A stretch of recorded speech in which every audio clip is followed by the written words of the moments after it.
Muito bem, meus caros, muito bem, mais uma manhã de gravação aqui no seu, no nosso Cafofo. Estamos aqui diretamente das nossas lives Twitch by YouTube para trazer para vocês informações, opinião e tudo mais que eu puder fazer sobre o meu Coringão. Aqui é o Valadão da Fiel e vocês estão convidados aí para debater, discutir, conversar sobre o Coringão, beleza? Então sempre que você tiver um comentário para deixar, deixa o comentário aí pra gente conversar, pra gente trocar ideia.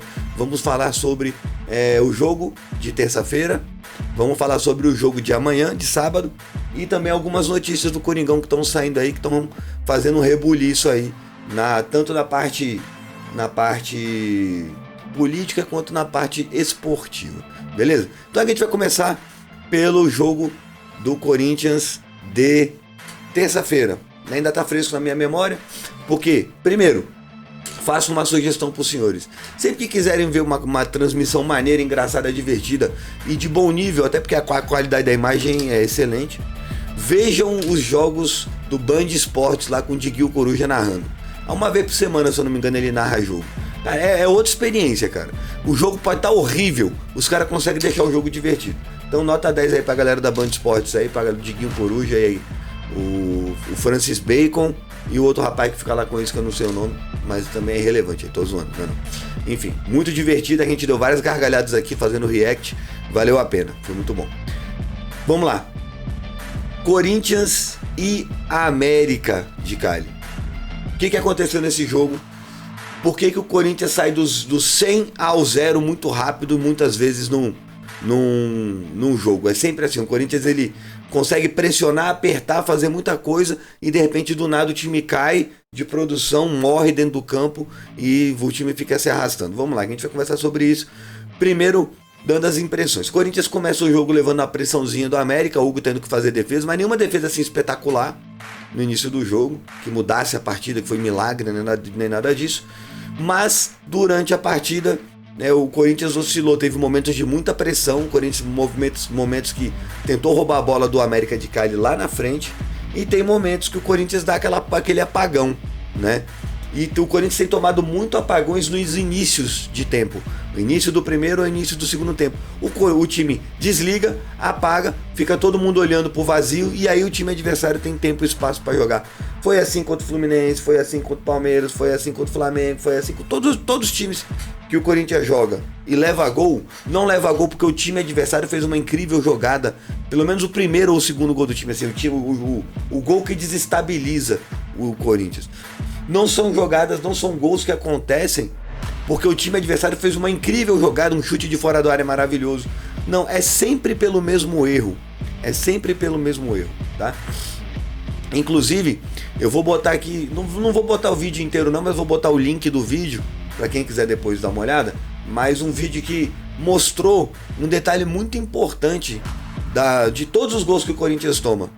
Tá? E eu vou já deixar esse dado para vocês, 41% dos gols que o Corinthians toma, enquanto eu vou falando eu vou procurando aqui, 41% dos gols que o Corinthians toma são jogadas em que o adversário recebe a bola livre, sem pressão nenhuma e consegue criar uma jogada, consegue fazer um cruzamento, um toque fácil, uma jogada muito fácil. Assim, não tem... Esse vídeo aqui, depois eu vou botar aqui só para vocês verem qual que é, não vou passar ele todo não. Só para vocês terem uma noção como é difícil pro Corinthians quando o Corinthians joga sem jogadores de pressão, sem jogador que morde o jogo todo, tá? O Corinthians quando jogou no ano passado, no 4-3-1-2, o 4-1-2-1-2, né? O losango do Ramon. O Corinthians jogava com dois jogadores que não pressionavam absolutamente nada, chamados Breno Bidon e Carrijo. São jogadores de toque de bola, de passe, não sei o quê. Mas era um momento diferenciado do Corinthians. Rodrigo Garro jogando muito, Yuri Alberto metendo gol todo jogo, Memphis brincando de jogar futebol, com a bola no pé, ele fazia o que ele queria, certo?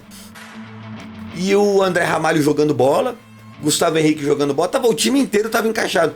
Matheus Bidu voando, Mateuzinho voando, foi um lapso, tá? Foi um lapso que no início do ano o time com com a pré-temporada. E eu tava tentando abrir os olhos da galera. Em todos os times que o Ramon Dias passa, ele entra, faz um primeiro ano maravilhoso, um primeiro período maravilhoso. Quando chega na virada do ano, na pré-temporada, alguma coisa acontece que ele desaprende a ser treinador, os jogadores desaprendem a jogar bola e o time cai e ele é derrubado. Foi assim no Vasco, foi assim no Corinthians e em outros times que ele passou também, em que ele começa uma temporada muito boa, na segunda temporada, já na pré-temporada você vê que a bagunça está instaurada e é isso. Jogadores sacrificados, né? Por exemplo, o Rodrigo Garro tinha a necessidade, a obrigação de forçar o cara a jogar. Depois que o Corinthians, beleza, tava brigando por Libertadores e tal, mas tinha necessidade de forçar o cara a jogar até estourar o joelho. A gente começa o próximo ano sem ele. Havia necessidade? Acredito que não.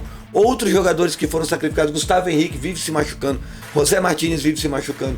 Isso tem a ver com sacrifício, com excesso de jogos, sem rodar plantel, sem rodar a equipe. E tem a ver sobre departamento médico e preparação física. O maior defeito do Corinthians hoje, na minha opinião, não está nem na organização, na formação tática, porque o Dorival precisa de tempo para organizar isso. O maior defeito do Corinthians está na preparação física. Os jogadores estão quebrados e não estão se recuperando. Se o treino está muito intenso, se o treino está muito longo, se a fase de recuperação não é boa, se os caras não sabem identificar uma lesão, se os caras preferem fingir que não estão vendo a lesão e forçar o cara até o cara falar, ai, tá doendo. Não é assim, velho. Mas enfim. E eu posso falar porque eu entendo um pouquinho de preparação física eu entendo. Porque eu vivi de 2001 até novembro do ano passado só disso. E eu estudei muito. Então eu tenho uma noção básica, pelo menos, de preparação física, para dizer para vocês que não é assim que uma preparação física funciona. Não é esperar o jogador reclamar. Você tem infinitos testes para você avaliar se o jogador tá preparado ou não. Um teste muito fácil, é igual diabetes, cara. Tu pega, fura o dedinho do cara, bota na maquininha, analisa lá um substrato energético chamado lactato. Tá alto, banco. Ah, mas é o craque do time. Banco.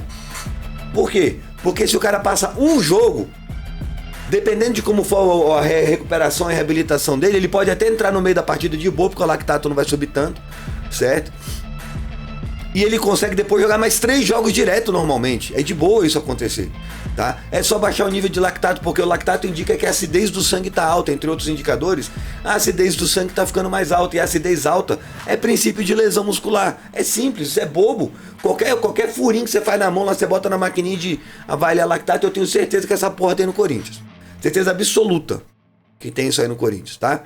Então, é só uma avaliação de outras tantas, de performance. Pô, você olha números do jogador, 2 jogos ele tá bem, no terceiro ele não tá bem, então já sabe que no terceiro jogo ele já não tá rendendo tanto. Então ou você tira ele no final do segundo jogo, ou você poupa ele um jogo, ou você faz ele jogar só uma parte do jogo para ele poder descansar. Depois no terceiro jogo é o jogo que ele quebra, que ele cai de rendimento. Então, pô, mas ele é um jogador importante, bota ele no iniciozinho, pausa, sai no intervalo, descansa. E aí passa aí 1-2 dias de recuperação mais intensa para esse cara, já que ele é um jogador tão importante. Porra, a antiga preparação física do Corinthians, antes de trocar tudo, de o Augusto Melo mandar todo mundo embora, tinha lá o tal do Fábio Maziotti, que era preparador físico de seleção, caralho. Porra, ele conseguia fazer o Renato Augusto jogar 2-3 jogos e parar 2-3 jogos e parar 1. Renato Augusto que não joga mais bola. Se você amputar a perna do Renato Augusto, a perna pode achar o joelho direito dele. Se amputar aquela perna, ele não serve pra mais nada, velho. Pra ele tá tudo bem. Ele vive normal, porque ele já não usa ela pra nada. Pelo amor de Deus. Então, assim, tem alguma coisa errada nessa preparação física no sistema, nos médicos do Corinthians, os preparadores físicos. Trocou o preparador físico pelo principal, né? Agora é um tiozinho lá, todo empenado lá com a porra da lordose absurda lá. Mas vamos ver se esse tiozinho consegue botar prumo nesses jogadores e sabe, balancear bem. Mas o Corinthians tem um problema de marcação muito grave. E a gente vai ver esse problema de marcação agora aqui no nosso campinho aqui, tá? Essa é a formação que o Corinthians entrou no jogo contra o América de Cali. Tudo bem, é o jogo em casa. Você pensa assim, estamos jogando em casa. O Corinthians tem, né, o favoritismo por estar jogando em casa. Então a gente vai aproveitar que o Corinthians está jogando em casa e vamos montar um time de mais toque de bola, de mais velocidade, não sei o que. Beleza. Não é de velocidade, né? De toques mais precisos, de passes bem feitos. Tá? A ideia seria essa. tá? Quando você bota Maicon, Breno Bidon, André Carrijo e deixa só o Martinez como um jogador de ataque, vamos dizer assim, um jogador de pressão, de brigar pela bola, quando você monta esse time, você está deixando claramente a entender que você vai para cima, você vai jogar esses jogadores aqui para cima e vai deixar o Martinez aqui mais na contenção. Por quê? Porque Maicon não marca, Bidon não marca e Carrijo não marca. Ou marca fofo. Os três marcam fofo. Quantas vezes no jogo a gente ficou berrando aqui, quem acompanha o jogo comigo, a gente ficou gritando aqui: pelo amor de Deus, Maicon, bota o pé firme na bola. Porra, Bidon, dá um carrinho. Carrilho, dá uma trombada que seja, irmão. Finge pelo menos. Não é a característica dos caras, a gente não pode cobrar isso deles. Às vezes o Carrilho dá um carrinho bem feito. Às vezes o Maicon faz uma dividida. Às vezes o Breno Bidon ganha uma jogada. Mas é muito raro esses caras fazerem isso. E aí ficou o Martinez correndo que nem um cachorro doido para um lado e pro outro, até estourar a perna. Que ele já tá reclamando dessa porra dessa perna. Já tem umas 3 semanas que a gente tá falando isso aqui, cara. O Martinez reclamou da posterior da coxa. Martinez sai do meio do jogo reclamando de posterior de coxa. Martinez sentiu a posterior da coxa.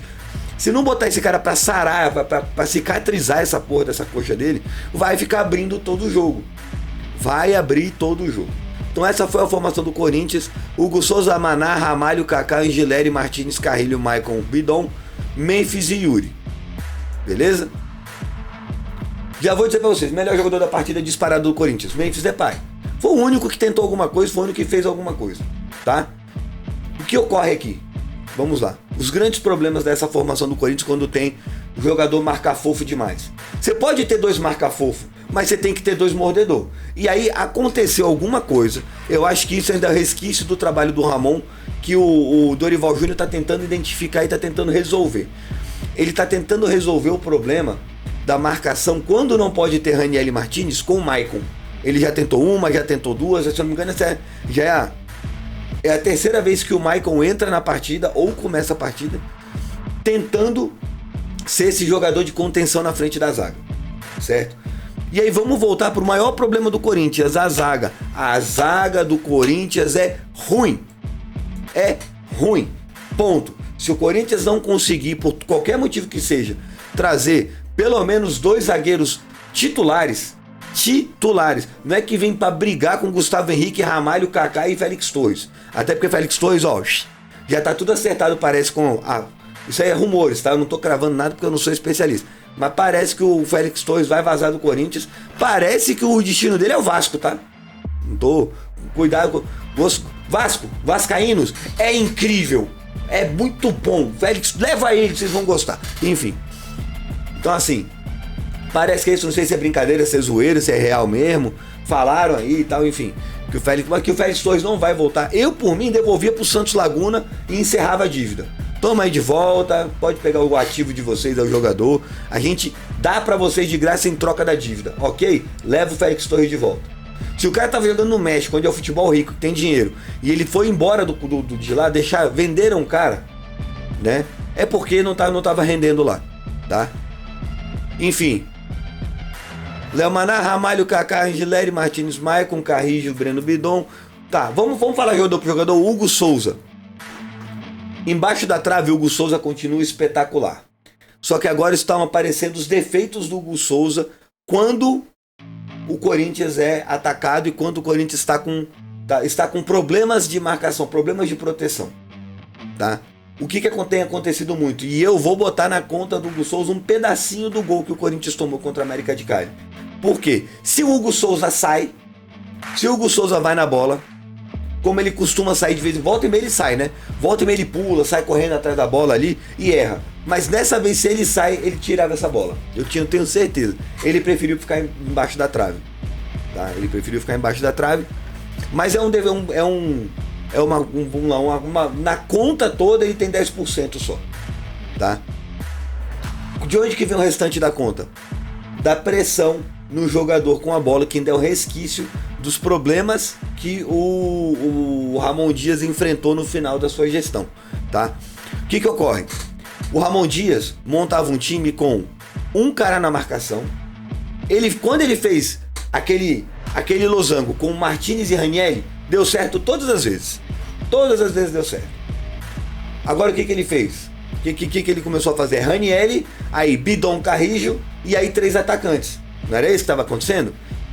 Quando o Dorival chegou, ele fez uma correção. Ele manteve atacante, mas o que ele fez? Aí, cara, é questão de treino que demora para acontecer. Ele tinha o Ranieri e o Martinez, ele tinha o Carrillo e o Romero, por exemplo, certo?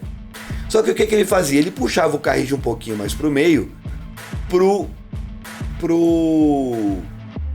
Mateuzinho avançar. Ou ele puxava o Carrillo bem pra ponta e botava o Mateuzinho para avançar pelo meio, certo? E aí ele segurava um dos volantes para fazer a lateral, para proteger aqui. Isso é treino, isso é difícil de fazer com o jogador brasileiro. O jogador brasileiro é indisciplinado, mas com treino vai.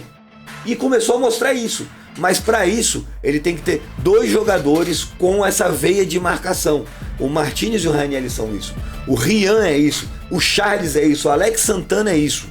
Dá para contar com esses caras para fazer isso. Não dá para contar com o Maicon, Carrillo e Bidon. Não dá. O próprio Dorival já falou: gente, o Breno Bidon, eu não consigo ver ele como um volante, desculpa. Ele é um meia mais aberto pela ponta, a gente pode tentar para ver se dá certo. Claramente não deu. Nenhuma das vezes que o Bidon jogou mais aberto ali, nem que seja para marcar, ele deu certo. O Bidon é um meia mais pelo centro, como eu sempre falei, o Bidon é um meia. Não é um meia atacante, não é um meia defensivo, tá? A gente pode falar, vamos imaginar o Bidon como um meia construtor. Eu não quero comparar ele com ninguém, porque não dá para fazer isso. Mas a posição que ele joga é a mesma posição do Xavi. A lenda do Barcelona, a lenda da Espanha, o Xavi. O Xavi não era nem um meia ofensivo, nem um meia defensivo. O Xavi era um jogador que jogava nesse quadrado aqui, entre as 2 áreas. Ele jogava muito bem ali, construindo o jogo de trás.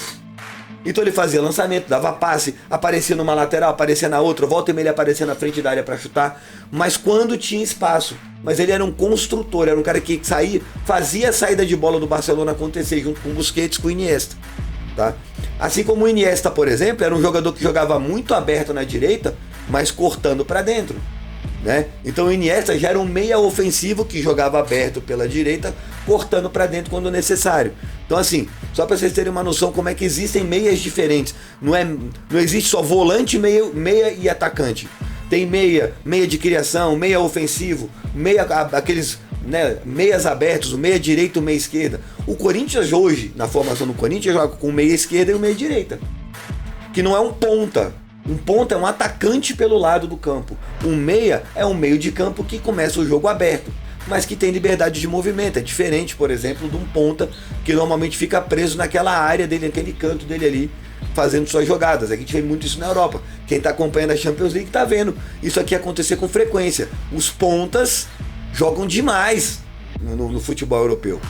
Os caras usam ponta para tudo, mas os pontas marcam. Quem viu PSG e Arsenal viu o Saka voltando para marcar, o Kvaratskhelia voltando para marcar, né? Então assim, os pontas têm função defensiva dependendo da formação do seu time, né? Tem que ter, né? Não dá para, já falei para vocês, não dá para defender no futebol moderno hoje com 7 caras na defesa. Não dá, a não ser que você tenha só volante e aí zagueiro. Não dá. Então o que o Corinthians fez? Primeira coisa que o Dorival corrigiu: botou gente para marcar aqui. O Corinthians faz 2 linhas de 4 para marcar hoje, né? E aí deixa o Memphis um pouco mais atrás, o Yuri um pouco mais na frente. E tá tudo bem, marcamos com 8. Só que quando são na marcação de 8, 3 marca-fofo e um marcador pesado, um marcador cão de guarda mesmo, é a mesma coisa de ter um jogador ou 2 a menos na marcação. Porque quando o cara marca fofo, ele não faz pressão na posse de bola do oponente. E quando a gente fala pressão, eu não estou falando para subir as linhas e ficar todo mundo marcando no campo adversário. Mas, por exemplo, quando tem um lateral aqui na linha de fundo aqui, o que acontece? Fica um cara marcando o jogador do lateral, a zaga do Corinthians entra aqui na defesa para marcar jogador, não sei o que, o Léo Maná entra um pouquinho mais para dentro aqui, tá, beleza. Organização. E aí esses caras aqui que tem que fazer essa pressão desse lado do campo, não fazem. Eles afundam e dão espaço para os jogadores. O gol do América de Cali nasce de um cara que recebe a bola, tem todo o tempo do mundo para olhar para cá, cruzar para dentro da área, o jogador, aí fica 3 jogadores nas costas do André Ramalho. Não dá nem pra botar a culpa do André Ramalho no gol. O André Ramalho não jogou absolutamente nada o jogo inteiro. Mais um jogo digno de André Ramalho. Por quê? Porque a zaga do Corinthians estava completamente desprotegida. Primeiro, Angileri, outra partida fraquíssima. Kaká e Ramalho, zagueiros médio para baixo. Léo Maná, horroroso. Ele não pode mais vestir a camisa do Corinthians.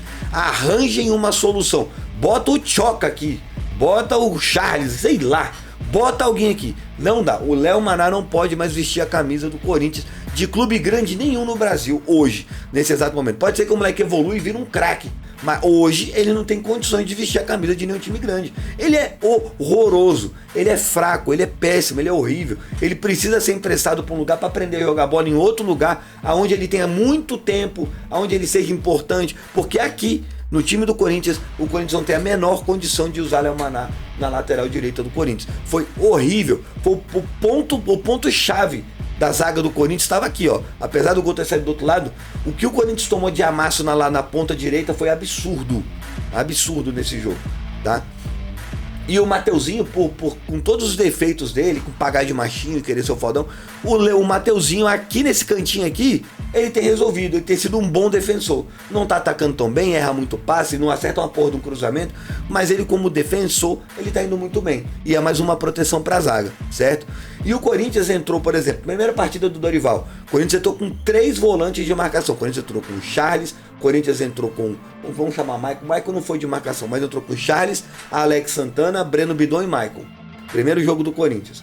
Mas tem pelo menos 2 jogadores que têm predisposição para marcar pesado.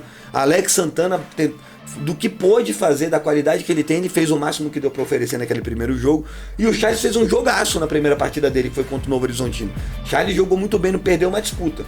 Charles entrou no segundo tempo aqui, passou vergonha. Martínez saiu, Charles entrou, passou vergonha. Foi uma das piores partidas do Charles da história. Horroroso, horroroso, tá? Mas enfim, o que aconteceu com o Corinthians? O Corinthians tinha 3 jogadores marcando fofo, com um time que não é de todo ruim. Ele é um time que erra muito passe. O time do América de Cali não é um time de craque, mas é o líder do campeonato colombiano. É o melhor time do campeonato colombiano nesse exato momento. Tá? E hoje em dia a gente já sabe que nessas Libertadores Sul-Americanas, esses times aí estão especializados nisso, né? É catimba, jogado, sabem jogar, sabem pressionar, sabem dar trabalho. Os caras sabem controlar riscos melhor que o brasileiro. É só você ver a última rodada agora, Sul-Americana e Libertadores. Irmão, quem foi dos brasileiros que ganhou? Foi o Palmeiras, eu acho. Todo mundo apanhou, o Atlético Mineiro apanhou, o Fluminense apanhou, o Flamengo empatou. Bahia apanhou, só Fortaleza. O Fortaleza ganhou bem também. Mas vários times passaram vergonha aí, né? Dos brasileiros, nessa rodada do Sul-Americano e Libertadores. Vários times passaram vergonha. O Corinthians empatou com a América de Cali em casa, tá? Então o que acontece? O maior problema do Corinthians hoje está sendo isso. O Inter também perdeu, né? O Inter perdeu também. Então assim, o maior problema do Corinthians está sendo quando o Corinthians não tem 2 jogadores de marcação intensa, jogadores que têm esse ímpeto de pressionar quem tá com a bola. Maicon não faz isso, quando faz mal. Breno Bidon não faz isso, quando faz mal. Carrijo não faz isso, quando faz mal. Certo? Aí você pega na zaga, o Angileri defensivamente não tem muito o que falar dele, ele protege bem a lateral esquerda. O Léo Maná não, o Léo Maná é fraco. E aí sobra para André Ramalho, o vesguinho da Fiel, tentar proteger. Não dá, velho, não dá. Kaká também não fez uma má partida. O André Ramalho foi bem pior que o Kaká em vários aspectos, mas a gente não espera muito do Kaká. Esse que é o lance. A gente não espera do Kaká o que a gente ainda, algumas pessoas esperam do André Ramalho, né? Porque a gente ainda tem aquela mística, o André Ramalho com a bola no pé pelo menos resolve. Não acerta um passe, tudo bem, mentira. Ele deu alguns bons passes ali, algumas bolas daquelas aqueles toques no meio, chegando no Memphis, mas dependia do Memphis chegar aqui na linha na intermediária do Corinthians para tentar receber essa bola. Dependia disso. Angileri, mais uma partida fraca, não resolveu nada, né? Não foi pro ataque, mas aí tem muito do sistema tático. Como é que estava o sistema tático do Corinthians para isso, né? Como é que eu entendi o que estava acontecendo no início da partida? O que o nosso treinador Dorival queria? Toda vez fica com o Ramon na cabeça, merda isso. O que me parecia? Me parecia que a saída de bola era feita com Kaká, André Ramalho e o Maná, ficavam aqui a saída de bola. O Carrijo bem aberto, com o Martínez e Maicon aqui fazendo essa segunda parte. O Breno Bidon na fase ofensiva fechava aqui e a gente tinha o Angileri. O Corinthians ficava meio que assim, meio assimétrico, vamos dizer assim, sabe? Ficava um 3-2-3-2, sabe? Inclusive o comentarista lá do Band Esporte lá conseguiu arranjar uma formação 4-1-4-1-2. Ele conseguiu meter um atacante a mais no Corinthians, aí sabe de onde que saiu. 4-1-4-1-2 ele conseguiu arranjar. Mas tudo bem. Era mais ou menos isso aqui. O Breno Bidon flutuava muito com o auxílio, depois que a bola passava do meio de campo, do Maicon e do Martínez, né? E aí acontecia o segundo fenômeno aqui, tá? Que era o Martínez correr para a ponta para o Carrijo centralizar. Isso aconteceu com algumas vezes. E aí o Breno Bidon ficava aqui, o Maicon ficava um pouco mais, o Angileri subia um pouco mais, o Carrijo centralizava um pouco mais quando o Martínez vinha para a ponta aqui. Às vezes o Maicon aparecia, às vezes o Bidon aparecia. E aí na fase defensiva remontava isso aqui tudo. Maná, Ramalho, Kaká, Angileri, Maicon, Martínez, Carrijo, Breno Bidon, Memphis e Yuri. Acontecia isso aqui na fase defensiva. O único jogador que pressionava a bola quando a bola passava do meio de campo era o Martínez. Os outros jogadores estavam no modo Ramon Dias. Iam entrando dentro da área, iam entrando dentro da área, iam entrando dentro da área. E ficava aqui, ó. Eles iam entrando. Os caras vão entrando dentro da área. E aí o Martínez correndo atrás. Que foi o que fez o Ramon cair. Certo? Então, como é que eu corrigiria isso? Primeira coisa. Deixar o Charles. Porque o que aconteceu? Quando o Martínez saiu, entrou o Charles. Aqui começou o maior problema. Por quê? Não dá para botar na mesma prateleira, na mesma balança, Charles e Martínez. Não dá. Ponto final. Não dá. Isso aí é inegável. Não dá para você olhar pro Charles e pro Martínez e pensar que os dois jogam o mesmo esporte. Não dá. Certo? O que aconteceu? Entrou o Charles, sobrecarregado na marcação aqui no lado direito, porque o Carrijo e o Maná não marcam. Certo? Sobrecarregado, tendo que resolver os problemas que o Martínez é capaz de resolver, mas o Charles não é. Certo? E aí quando você precisava contar com o Bacon e o Bidon para aumentar esse poder de marcação, para ter mais um cara aqui para chegar grosso, batendo se precisar, dando trombada, dando carrinho, não tinha. Então sobrou para quem fazer todo esse serviço aqui? O serviço sujo do lado direito, só o Charles. Só que o que acontece? Aí o Charles vem marcar aqui, quando a bola vem pro meio, ele tem que voltar correndo pro meio desesperado. Aí a bola vai pra direita, ele volta pra direita desesperado. Aí ele volta pro meio desesperado. Que o Martínez sabe fazer, o Ranieri sabe fazer, o Charles não sabe. Certo? Ou seja, não dá pra ter no mesmo time Bidon, Maicon e André Carrijo. Não pode. Certo? Então o que a gente... Qual seria uma solução? Beleza, Ranieri tá no banco, não quer colocar o Ranieri, quer poupar o Ranieri pro jogo. Beleza, Maicon ou Breno Bidon. Eu tiraria até o Bidon, porque o Bidon não jogou absolutamente nada. Deixa o Maicon aqui. Se é pra ter um jogador que não joga nada, poupa o Breno Bidon mais do que o Maicon. Até porque o Breno Bidon, eu falei isso no meio da transmissão. Mercado da bola do Corinthians aí, vamos passar logo por isso. Breno Bidon já está palavrado com o time da Inglaterra que ninguém sabe qual é. O que corre, o papo que corre é esse, Breno Bidon. Então, o que você imagina? Um moleque de 19 anos. Aconteceu isso aqui no Corinthians com outros jogadores também. Que estavam palavrados com outro time e de repente de um dia pro outro não jogaram mais bola. O Wesley tava assim. Aquele zagueiro Murilo acabou fazendo isso, né? Os moleques vão apalavrados com outro time e somem, velho. Os moleques morrem, desaparecem pro futebol. E o Bidon tem já 2 ou 3 jogos que o Bidon entra na partida para não fazer absolutamente 2 jogos pelo menos. E não fazer absolutamente nada. O Bidon não fez absolutamente nada. Teve umas 2 jogadas que você vê que ele estava totalmente disperso. Teve uma hora que ele bateu embaixadinha no campo de defesa do Corinthians para tentar dar um chutão para frente. Ele levantou a bola, deu 2 toquinhos e perdeu a bola. Embaixadinha. Na porra da zaga. Que porra é essa? Não existe isso. Então, porra, tira o Bidon que não tá jogando bosta nenhuma e bota um doido varrido aqui. Cadê? Breno Bidon. Bota um doido varrido. Alex Santana. Pronto. e solta o Bacon. Bacon, você tem um bom passe. Eu acredito ainda que o Bacon tem um bom passe. Eu vi ele dar o gol do Memphis, saiu de um passe do Bacon aqui, ó. O Bacon deu um passe bonito pro Depay, pro Memphis. Aí o Memphis matou a bola, olhou o Yuri passando para um lado, o Carrilho pro outro, meteu debaixo da perna do zagueiro. Gol bonito. Mas foi um passe do Bacon. Pô, que bota assim, ó, tá, já teve que sair o Carrillo ou o Martinez, não é? Eu acho que é Ranieri ou Martinez e mais um reserva. Quando for poupar jogador. Ranieri, Martinez e mais um reserva. E esse reserva não pode ser Maicon, não pode ser Bidon, não pode ser Coronado. Esse reserva ou é Charles, ou é Alex Santana, ou é Rian. São os 3 jogadores que a gente tem de reserva que são marcadores, que fazem pressão na marcação, que não deixam o jogador ter espaço para jogar bola. Pode ser bom, pode ser ruim, pode ser que ele não seja um bom marcador, mas ele pressiona. E é o que eu falei para vocês naquele vídeo, nesse vídeo aqui, ó. Deixa eu mostrar para vocês aqui, ó. Nesse vídeo aqui, ó. Olha o título. 41% dos gols sofridos pelo Corinthians foram assim. Assim como jogadas em que o jogador está livre para construir. Ele recebe a bola, ou é uma segunda bola, ou é um passe para trás. É assim, a bola vai para a linha de fundo, vem um passe para trás, e esse jogador que recebe a bola sem nenhuma proteção. Zero proteção.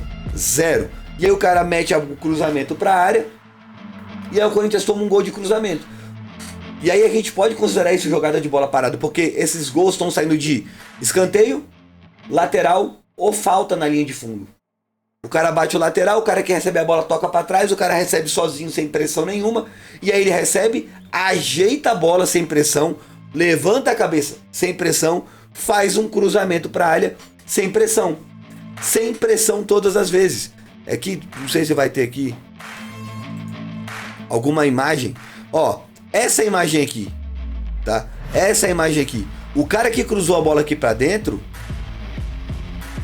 saiu de um passe de uma jogada de linha de fundo. Ó, escanteio. Aqui estão 40 segundos de jogo do segundo tempo. Escanteio, o cara vai tocar a bola para trás. Esse maluco vai receber sem, ó lá, sem pressão nenhuma. Deixa eu tirar o áudio aqui, ó. O cara recebe a bola, cadê a pressão? Sem pressão, ó. E tem todo o tempo do mundo para dar o passe. Observa a marcação do Corinthians. 3 jogadores para o André Ramalho tomar conta. Percebem isso aqui? Isso aqui é um escanteio, ó. O cara recebe, toca a bola, o Memphis não pressiona, ele só vai na direção do cara. O cara tem tempo para dar o toque com calma, com tranquilidade. Ninguém deu um carrinho nele, ninguém botou o pé na frente da bola. Ninguém botou o pé na frente da bola. O Memphis não botou o pé na frente, ele virou o popote. O Memphis virou o popote pro cara, porque não é do Memphis mesmo, não dá pra esperar isso dele. Quem é que tinha que fazer essa pressão aqui? Quem é que tinha que estar aqui? Maicon, Charles, esses caras que tem que sair aqui, velho, nessa posição aqui. O Corinthians toma gol demais daqui. Contra o Inter tomou gol aqui. Os caras trabelaram, fizeram um gol de videogame contra o Corinthians nessa posição aqui. O Fernando recebendo passe aqui. Quem tem que estar aqui não é o Memphis, não é o Yuri, é o Charles, é o Maicon, é o Bidon, é o Carrillo. Esses caras que são pagos para defender. Só que Carrillo marca fofo, Bidon marca fofo, Maicon marca fofo. Sobrou o Charles, está lá no meio da área, marcando ninguém. Porque quando a bola é cruzada, o Charles tinha que estar marcando quem? Esse cara aqui. O Bidon tinha que estar marcando quem? Esse menino aqui. E aí fica o cara que tá aqui atrás, que era o Carrillo, marcando esse cara que fez o gol. E o André Ramalho fica pro corte. Olha lá. Quem tinha que estar marcando aqui atrás não marcou. Aí, ó. Aí fica aqui, ó, um cara com a perninha dobrada, o outro andando, ninguém marcou ninguém. Certo? Então é isso. O Corinthians tem esse problema de marcação. Quando o Ramon entrou, quando o Dorival entrou com 3 volantes, o ataque foi pro caralho. O ataque foi pro cacete. Foi pra vala. Tá? Mas o ataque foi pra vala, mas, entretanto, todavia, o time, apesar de ter, né, sofrido um pouquinho, não sofreu nada assim que foi assim assustador, que o Corinthians correu muito risco de perder a partida a qualquer momento. Poderia até ter tomado empate, mas não perderia aquela partida de ida contra o Novo Horizontino, tá? Segundo jogo contra o Inter, o Corinthians entra com Raniel e Martinez, com Carrilho e Romero, certo? Aqui na ponta. Memphis e Yuri. O que acontece? O Romero fez muito isso aqui. Ele na marcação ele estava aqui, apesar de não ter marcado muito bem, mas ele corria muito para dentro para abrir espaço para o Angileri. O Raniel e o Martinez alternavam quem ficava aqui atrás. Eles trocavam quem ficava aqui atrás o tempo inteiro. O Carrillo muito aberto na ponta, com o Mateuzinho passando por dentro. E aí o Memphis e o Yuri tinham liberdade para trabalhar nessa região aqui. Por quê? O time estava bem espalhado no campo, cara. Olha só como é que esse time estava bem espalhado no campo. O Corinthians atacava com muita gente e defendia com muita gente. Quando foi com o América de Cali agora, o Corinthians atacava com pouca gente e defendia mal. Porque quem estava defendendo não era bom defensor. Então é uma coisa que eu acho que o nosso treinador tem que rever. Não dá para deixar a zaga do Corinthians exposta com um marcador. O Maicon não é marcador, o Bidon não é marcador, o Carrillo não são marcadores. Não dá. Então essa é a solução que a gente precisa arranjar. Tem que ter 2 volantes de contenção no Corinthians, independente se está jogando contra o América de Cali, contra o Flamengo, contra o 15 de 14 de Pirassununga. Não interessa. Não interessa. Tem que jogar com 2 volantes de contenção. E aí se o jogo tá fácil e o Corinthians já meteu 1, 2 gols, aí você solta um volante de contenção e bota mais um cara ali para armar se você quiser fazer mais gol. Mas a zaga do Corinthians não tem suporte, não tem qualidade, não tem consciência, não tem capacidade de jogar desprotegida. É inviável o Corinthians não ter pelo menos 2 jogadores de caça dentro do time. É inviável. Ficou claro contra o América de Cali que com Maicon, Carrillo e Bidon, ou, sei lá, Carrillo, um atacante lá, um Thales Magno, um Romero aberto e um Coroná, não vai conseguir jogar bola. Não vai. Tem que ter 2 peão, carregador de piano. Tem que ter. Beleza? Então, acredito que ele vai corrigir isso contra o Mirassol, que Raniel e mais um volante de marcação. Se entrar Raniel e Maicon, mais um Romero e um Carrillo da vida, o Corinthians vai levar aperto do Mirassol. O Corinthians vai levar apavoro do Mirassol. Anota o que eu estou dizendo. Independente se vai ser Ramalho, Kaká, Ramalho, não sei quem, Gustavo, quem quer que seja que vá na zaga. Se o Corinthians entrar com Raniel e Maicon, Raniel e Bidon, até porque a gente já sabe que o Bidon não é marcador e o Dorival percebeu isso, que não é marcador. Se a gente entrar assim, esquece. O Corinthians vai levar apavoro. Pode anotar o que eu estou falando. Vamos lá. Impeachment do Augusto Melo. Acho que vai rolar. Não dá mais. As contas não bateram. E ele está tentando se apoiar na Adidas agora, que o Corinthians está, né, em vias de quebrar o contrato com a Nike. E a gente sabe, a Nike não vai fazer contrato sem amarrar tudo, né? A Nike amarrou muito bem o contrato com o Corinthians, para se o Corinthians quebrar esse contrato com a Nike, que é quase vitalício, né? O Corinthians tá com o único time que ainda tem Nike no Brasil é o Corinthians. E a Nike não quer perder essa boca, né? Eu acho que se o Corinthians sair, a Nike vai entrar pesado lá no Flamengo, vai fazer uma puta de uma oferta para tentar tirar a Adidas do Flamengo. Acho que é isso. Mas a Adidas, um dos maiores sonhos da Adidas no Brasil era patrocinar o Corinthians. Aí que não sou eu que estou falando, são vários jornalistas que já falaram que a Adidas, né, namora com o Corinthians há anos, mas o Corinthians tem esse contrato muito amarrado, muito fechado com a Nike, certo? E esse contrato com a Adidas pode beirar R$1 bilhão, bilhão de reais. É claro que isso varia do tempo de contrato. É 1 bilhão, mas são 15 anos de contrato, entende? Não interessa, é 1 bi. E normalmente quando isso acontece, os caras já pedem um adiantamentozinho, né, para poder, né, saldar uma dívida aqui, uma dívida ali e tal. Isso é normal, todo clube faz isso. Pede a luvinha, o adiantamentozinho, né? Mas assim, o que ocorre? A Adidas está entrando forte no Corinthians e o Corinthians vai comprar essa briga para desfazer o contrato com a Nike, para rescindir um contrato com a Nike. Só que Ao mesmo tempo tá tendo vai ter a votação de impeachment do Corinthians. Se o Augusto Melo é a última cartada dele, é essa parada da Adidas. É a última cartada do Augusto Melo. É conseguir esse contrato com a Adidas para ver se ele consegue ficar um pouco mais de tempo no poder, né? E aí você me pergunta, mas por que não fizeram isso nas gestões passadas? Porque a oposição passada era frouxa. Porque a oposição passada não tinha como é o nome do vagabundo lá, velho? Andrei Sanches, não tinha Duílio, não tinha Mauro Gobi, não tinha Roberto de Andrade. A antiga oposição do Corinthians é o Augusto Melo Cagão, é o Rosalá Medroso. São esses caras que hoje querem ser presidente do Corinthians, mas não tem peito e nem política para tancar a renovação e transparência e outras coisas. Não tem culhão. Só que os caras da renovação e transparência são mercenários, são mafiosos, são bandidos.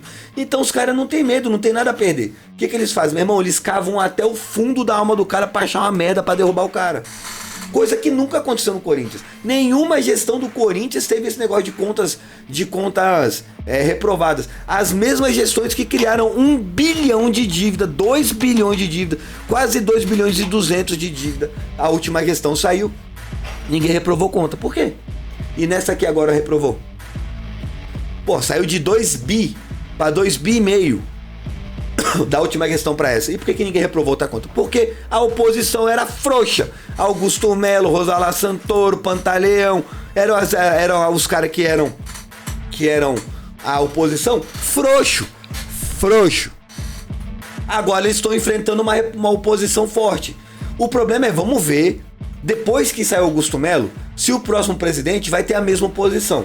Porque se não tiver a mesma posição, se não tiver esse mesmo desejo de trazer, né, de fiscalizar as contas do Corinthians e a gestão do Corinthians, se não tiver a mesma oposição com o mesmo desejo que a renovação e transparência tem, o próximo presidente vai ser só mais um vagabundo que vai roubar o Corinthians como todos os outros roubaram. Não que esse não esteja roubando o Corinthians, esse aqui também está roubando o Corinthians, certo? Mas ele fez uma pá de coisa que está sendo apagada. Aquele famoso Maluf, rouba mais faz? Os outros só roubavam. Esse roubou e tentou fazer muita coisa. O maior patrocínio da América Latina hoje de camisa é do Corinthians, né? A maior cota de televisão do Brasil é a do Corinthians. Conseguimos passar o Flamengo. É a do Corinthians. Coisa que nunca teve. O último negócio do Corinthians aqui foi 20 milhões de reais. Agora é 320 milhões. Você tem noção da diferença? Quando entrou BMG, sei lá o que, era 20 milhões. Neoquímica entrou pagando nada. E aí o Augusto conseguiu Esportes da Sorte pagando 320 milhões em 3 anos de contrato. Olha a diferença, né? Vai fechar um negócio de patrocínio de 1 bilhão de roupa, de marca de roupa. Que pode chegar a 1 bilhão o contrato. 1 bilhão. Nenhum time no Brasil tem 1 bilhão de roupa, de direito de fazer roupa. Não tem. Só que os caras vão aproveitar, vão pegar essa bocada grande que o cara fez, vão derrubar esse cara e vão botar quem eles querem lá no poder. Só que agora, uma coisa que a gente percebe é que a boa parte da torcida do Corinthians, dos sócios do Corinthians, estão se politizando por conta dessa cagada política toda. Porque quando sai a renovação e transparência, a galera já tava de saco cheio da política do Corinthians. Entra um cara novo fazendo merda também. Fudendo o time também. Então a galera, meu irmão, agora a galera tá pilhada, né? Há muito tempo você não vê a mídia corintiana, os torcedores tão engajados na política do clube. Era sempre assim, ninguém sabia de porra nenhuma, só sabia que a dívida estava aumentando, mas ninguém sabia de nada. Hoje em dia você sabe onde que o cara tá gastando, o que tá acontecendo, valor de patrocínio, valor de camisa, valor de tudo, coisa que a gente, como torcedor, nunca ligou, e agora liga. Agora a gente tá ficando ligadão, tá ficando esperto com essa porra, certo? Então, cuidado aí pra quem vai assumir o poder do Corinthians. Neguinho tá ficando transtornado aí já, velho. Daqui a pouco pra ter uma revolta que nem os caras do Santos fizeram lá, que invadiram estádio, tocaram fogo na porra toda. Eu não duvido não, tá? Não duvido não. Começa com pichação de muro, depois começa a dar pavoro dos caras no meio da rua, né? Dos dirigentes, de diretor, de não sei o que, de conselheiro, né? Enfim, primeira notícia era essa. Camisa do Corinthians tá sendo... O contrato da Nike tá sendo retirado pra botar o da Adidas. Outra parada, mercado da bola. Félix Torres parece que vai sair. Breno Bidon parece que vai vazar. parece que já tá tudo certo. Yuri Alberto parece que vai receber uma proposta aí da Inter de Milão de 220 milhões de reais, 110 milhões pro Corinthians, 110 milhões pro Zenit. Aparentemente é isso que vai acontecer. O Corinthians tem 50% dos direitos do Yuri. O Zenit e o empresário do Yuri tem outra porcentagem, acho que o André Cury tem outra porcentagem, tá? Mas o Corinthians tem 50% desse valor. E parece que o Roger Guedes e Corinthians estão batendo papo de novo entre si, porque aparentemente o Corinthians quer saldar a dívida que ele tem com o Roger Guedes, trazendo o Roger Guedes de volta para jogar no Corinthians. Com um salário igual do Memphis, 3 milhões. 3 milhões de reais. Enfim. Última notícia antes da gente encerrar esse vídeo aqui. A SAF do povo. O que é a SAF do povo? É um modelo de SAF que foi sugerido, que me parece, porque parece que o Rosala Santoro, que é o atual favorito de todo mundo a ser o novo presidente do Corinthians, e acho que ele vai se candidatar a presidente em 2026. Rosala Santoro, ele levantou uma bolinha assim no vídeo que ele lançou sobre mudanças administrativas no Corinthians. E aí você pensa logo em SAF. Não, SAF não é vender o Corinthians para uma empresa, vender o Corinthians para um bilionário shake. Não que eu ache isso ruim, mas não é vender o time para um bilionário para montar um super time e aí todo ano troca esse super time e cria-se um novo, cria um novo. Não é isso. SAF é transformar o clube em uma empresa, não é vender o clube para ninguém. Então antes de falar, eu sou contra a SAF no Corinthians porque olha o Vasco, olha o sei o quê. Não é assim que funciona uma SAF, tá? Olha o Bayern de Munique. Bayern de Munique é um modelo de SAF, aonde o clube abre suas portas, abre seu capital e vende uma porcentagem desse capital. O próprio clube pode ser dono da própria SAF. O que você pode fazer? O clube pode ser dono de 100% do capital. A única diferença é que ele vira uma empresa e como empresa ele tem que prestar conta, tem que ter diretor, presidente, tudo cargo remunerado, não tem esses cargos estatutários, é tudo remunerado, tem que pagar os caras para trabalhar, certo? Tem votação para ver, para colocar e derrubar presidente a hora que quiser. Se o cara tá fazendo uma má gestão, derruba. Por votação de quem? Dos sócios. Não é dos sócios do clube, dos sócios da empresa. Os caras que tem cota. Funciona assim no Green Bay Packers, funciona assim no Bayern de Munique, funciona assim em grandes empresas, tá? Só para dar um exemplo do Green Bay. O Green Bay abriu 100% do capital. Quem comprou foram pessoas ordinárias. Eu, você, qualquer um pode comprar. Eu não sou a favor de abrir 100% das ações. Mas o que acontece? As pessoas que têm uma cota, que seja uma cota, ou 300 cotas do Green Bay Packers, têm direito a um voto. E aí o que eles votam? Vamos eleger o presidente do clube. Beleza? Vamos eleger o presidente do clube. O presidente do clube é eleito. Agora o presidente do clube vai eleger o seu diretor de marketing, diretor comercial, diretor de futebol, diretor disso, diretor daquilo, diretor, vai eleger todos os diretores que eles precisarem. Beleza? Aí ele elege. Diretor tá fazendo merda. Sabe quem vai ser cobrado? É o presidente. Presidente, nós associados gostaríamos que você demitisse aquele diretor, porque aquele diretor não está fazendo um bom serviço. Aí cabe ao presidente falar não. O presidente fala, não vou demitir, e o time está afundando, não vou demitir. Sabe o que acontece? Votação para derrubar o presidente. Vamos eleger um novo presidente. Não tem impeachment, não tem isso. Ele é um funcionário do clube, demitido. CEO, demitido. Rua.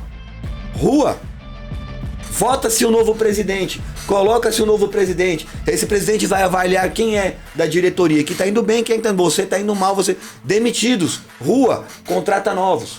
É assim que uma empresa funciona, tá errado? Aí vem no Corinthians, o diretor financeiro do Corinthians, entra um conselheiro estatutário lá que não sabe fazer a própria conta de casa, o cara não sabe fazer a conta de casa. Aí ele bota esse cara pra lá. Aí o cara fica lá, não é um cara técnico, não entende muito, vê as contas assim, caralho, tá dando merda, hein? Aí ele paga um cara de fora pra resolver os problemas, ele traz... isso é assim que funciona no Corinthians. E em vários outros clubes. Esses cargos estatutários. Diretor de futebol. Aí botaram o Rubão. Aquele trouxa lá que falou, acabou a farra. Vai tomar no cu, velho. Aí o que o Rubão fez? Contratou Pedro Raul, contratou Félix Torres. Foi na gestão do Rubão. Não foi na gestão do Fabinho Soldado. O Fabinho Soldado trouxe Carrijo, conseguiu negociar com o Memphis, segurou o Yuri Alberto. Essa foi a gestão do Fabinho Soldado, que é maravilhosa? Não é. Mas é uma boa, bem melhor do que Rubão.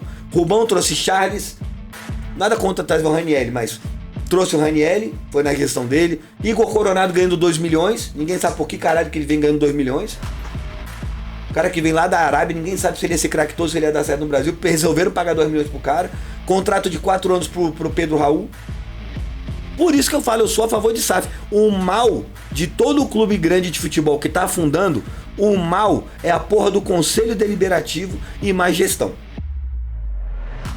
É simples. Qualquer time grande do Brasil era pra ser trilhardário, não era pra ter dívida nenhuma. Mas gestões transformam o time nesse time bosta. Olha o Vasco, década de 90 e anos 2000, não tinha Flamengo, Botafogo e talvez o Fluminense. O Vasco dominava a porra toda. O único time que dava medo do Rio era o Vasco, velho. Pô, Vasco campeão de Libertadores. Pô, foi pro Mundial, foi com o Corinthians no Mundial jogando bola pra caralho, time chato da porra. Edmundo jogando bola pra caralho. Felipe, Pedrinho, Juninho. Era o time escroto, o time foda, velho. Aí o Vasco foi nesse nicho. Agora, olha o Atlético Mineiro, tá afundando de novo. Né? Você vê aí, São Paulo afundando. Corinthians afundando. Porque são times mal geridos, times que não tem uma gestão técnica. Com um cara ali que é especialista no que tá fazendo. Não tem, velho. Não tem. Isso acontece. Bota o tiozinho... Porque ele é o cara que vai te fortalecer politicamente, você bota o tio pra ser o teu gestor de alguma coisa, gestor de porra nenhuma lá. Aí esse tio faz merda, ele não precisa responder por nada, qualquer coisa ele vai, tira ele, bota outro estatutário no lugar e vai tocando a porra do bonde. Até foder o time, até acabar com o time. É isso. Bom, esse vídeo se estendeu mais do que eu gostaria, mas tá aí, fica aí meu além de eu dar análise contra a América de Cali, todos os problemas que o Dorival vai ter que resolver, que ele errou nesse jogo contra a América de Cali, espero que ele não erre contra o Mirassol. Ainda teve aí um pouquinho de mercado da bola do que tá correndo aí na boca pequena aí, Roger Guedes, fora os goleiros aí, parece que o Corinthians tá atrás do goleiro do Ajax, né, um reserva do Ajax lá que eu acho que é brasileiro, enfim, correndo atrás um atacante também do Boca Juniors, mas isso tudo é especulação. O que se tem de nome é que Breno Bidon tá indo embora, Félix Torres tá indo embora, talvez o Yuri vá embora, né, acho que não vai dar pra segurar o Yuri até o final do ano. Até porque ele já ganhou o título que ele queria. Já ganhou um paulista, tá liberado, pode ir. Talvez o Roger Guedes volte pro Corinthians estabilizar essas dívidas com ele. E é isso, rapaziada, é isso. Fechou esse vídeo aqui. Valadona Fiel tá aí na área pra vocês. Até mais tarde aí com mais Strike Force, mais vídeo Strike Force, notícias da semana e tudo que a gente tem direito aí. Beleza? Fechou? É isso, rapaziada. Valeu.